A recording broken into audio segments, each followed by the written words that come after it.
ఎందుకు లోకేష్ అనే వ్యక్తి రాజీనామా చేయాల్సిన అవసరం ఉంది? ఎడ్యుకేషన్ మంత్రిగా ఉన్నాడు కాబట్టి. ఎందుకు సిబిఐ ఎంక్వైరీ అవసరం ఉంది ఈ సబ్జెక్ట్ మీద అన్న వివరాలు ఒకసారి వెళ్దాం. పాయింట్ నెంబర్ 1, క్లుప్తంగా పాయింట్ల ప్రకారమే పోదాం, క్లుప్తంగా చెప్తాను. పాయింట్ల ప్రకారమే. పాయింట్ నెంబర్ 1, డిఎస్సి పరీక్షల ప్రశ్నల తయారీ.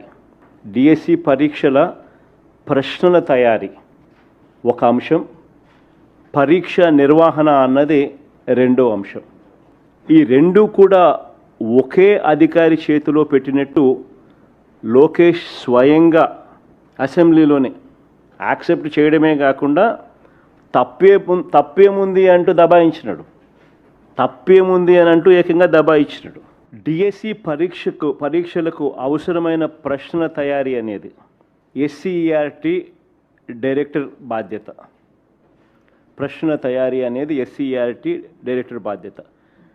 డిఎస్సి పరీక్షను నిర్వహించే బాధ్యత డిఎస్సి కన్వీనర్ది. ఈ రెండు ఒకే వ్యక్తికి ద్వారా జరిపిస్తే పారదర్శకతకు పాతర వేసినట్టు అవుతుంది, లీకేజీకి స్వయంగా ద్వారాలు తెరిచినట్టు అవుతుంది. అంటే ప్రశ్న తయారీకి ఒకంతోనే చేయిస్తూ ఉన్నారు, పరీక్ష నిర్వహణ చేసే కార్యక్రమం కూడా సేమ్ వ్యక్తితోనే చేస్తూ ఉన్నారు.